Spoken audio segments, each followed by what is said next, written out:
please. Terima kasih, Datuk Yang di-Pertua. Soalan saya nombor 3. Bapak Menteri. Assalamualaikum warahmatullahi wabarakatuh. Terima kasih Datuk Yang di-Pertua. Terima kasih YB Senator atas soalan.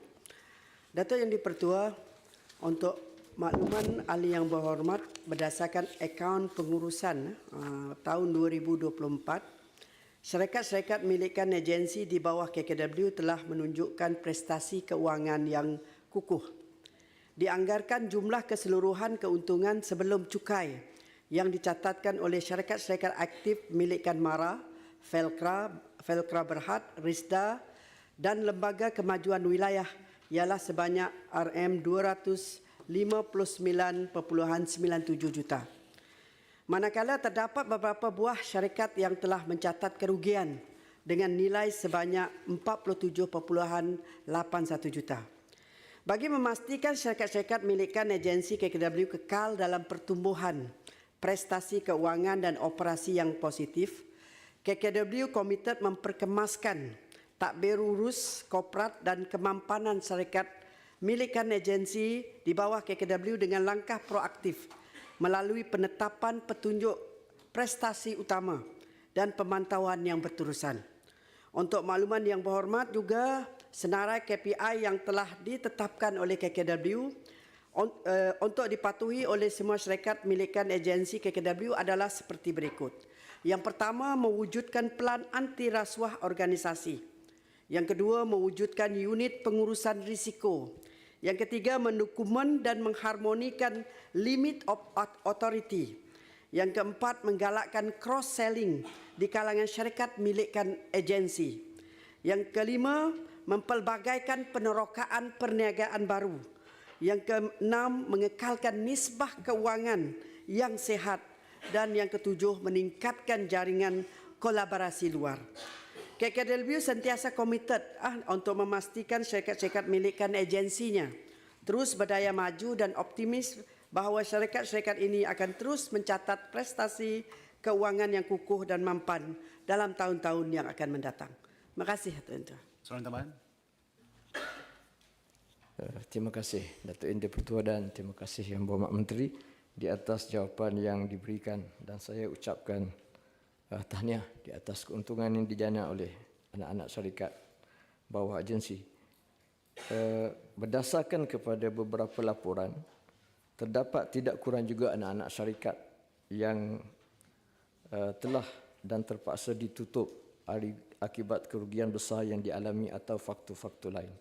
Keadaan ini sudah pasti akan membantutkan matlamat asal penubuhan anak-anak syarikat di bawah agensi tersebut untuk menambah hasil, seterusnya memanfaatkannya untuk kesejahteraan rakyat. Soalan saya, apakah langkah-langkah yang diambil oleh kerajaan bagi memastikan jika ada anak-anak syarikat baru yang akan ditubuhkan benar-benar telah melalui satu kajian dan unjuran keboleh saingan di pasaran terbuka agar fenomena kerugian anak-anak syarikat agensi dapat diatasi? Dan yang kedua, dengan izin, sejauh manakah keuntungan anak-anak syarikat yang telah menjana keuntungan tersebut telah memberi manfaat kepada komuniti setempat, khususnya di dalam meningkatkan taraf hidup dan peluang pekerjaan?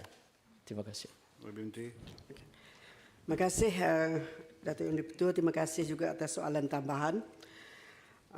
Kerajaan sememangnya memberi perhatian yang serius dalam memastikan takbir urus syarikat milikan agensi mematuhi tata kelola yang betul, telus dan mengamal takbir urus korporat terbaik. Justru pada tahun 2024, KKW telah mengambil langkah proaktif dengan menetapkan petunjuk prestasi utama yang mesti dicapai oleh semua syarikat milikan agensi KKW dengan tema From Cost Center to Profit Center, melibatkan aspek kesihatan keuangan syarikat, kemampanan perniagaan dan takbir urus. Untuk makluman yang berhormat, secara keseluruhannya anak syarikat di bawah Kementerian Kemajuan Desa dan Wilayah adalah 122 anak syarikat, subsidiary dan anak syarikat. 19 telah ditutup dan 20 domain. dan kekal aktif sekarang adalah 100 anak syarikat, subsidiary dan anak syarikat. Jadi bagi memastikan anak syarikat ini berfungsi dengan betul dan juga mencatat keuntungan, ke semua aspek yang dilakukan dipantau dan dilaporkan kepada KKW melalui sesi pemukiman. Untuk makluman, dalam setahun kita ada 2 pemukiman, awal tahun dan juga pertengahan tahun, yang mana kita tengok prestasi anak-anak syarikat. Selain pada itu, peranan syarikat-syarikat berkaitan kerajaan juga yang ditubuhkan oleh agensi KW amat penting dalam penjanaan ekonomi dan peluang pekerjaan, terutamanya bagi faedah masyarakat luar bandar. Sebahagian besar pendapatan dan keuntungan daripada syarikat tersebut telah dipulangkan semula dalam bentuk dividen untuk membantu membiayai operasi agensi-agensi induk. Dalam masa yang sama, syarikat-syarikat tersebut telah menyediakan peluang pekerjaan yang banyak dalam pelbagai bidang, terutama kepada masyarakat luar bandar, memandangkan operasi syarikat-syarikat tersebut kebanyakannya berada di kawasan berkenaan. Dan untuk makluman yang berhormat, setakat ini untuk penubuhan syarikat-syarikat baru tidak digalakkan. Kita maintain dengan syarikat-syarikat yang sedia ada dan cuba optimumkan fungsi dan peranan subsidiary dan anak-anak syarikat berkenaan. Terima kasih. Baik, soalan tambahan. Soalan tambahan. Terima kasih. Bagaimanakah ahli lembaga pengarah syarikat-syarikat ini dilantik? Dan adakah mereka berdasarkan kelayakan atau gabungan politik? Dan terus satu soalan lagi. Pengarah ini ada dibayar gaji ke atau director fee? Jumlahnya semua dibayar setahun.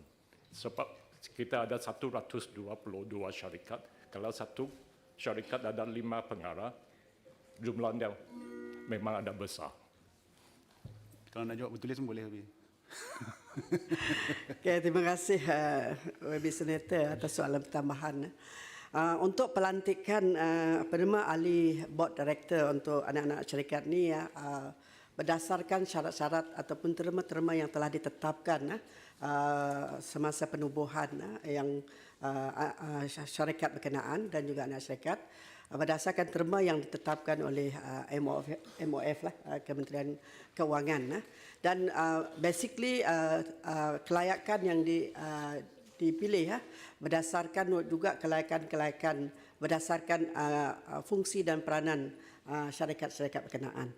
Maksudnya dari sudut pengalaman, pengetahuan dan juga dari sudut kelayakan akademik juga diambil kira dalam pelantikan board of director. Mereka dibayar allowance berdasarkan kata garis panduan yang telah ditetapkan, bukan gaji lah allowance. Untuk khasnya allowance mesyuarat lah, dan tak dibayar gaji untuk makluman yang berhormat. Dan pelantikan syarikat base terma syarikat dan arahan YAB Perdana Menteri yang ni untuk pelantikan chairman semua melalui kelulusan YAB Perdana Menteri, iaitu siri garis arahan YAB Perdana Menteri siri 1 tahun 2024 tata kelola syarikat berkaitan kerajaan. Ni dia punya garis panduan term yang kita sebut ni lah. Terima kasih Tuan. Terima kasih. Sekarang saya jemput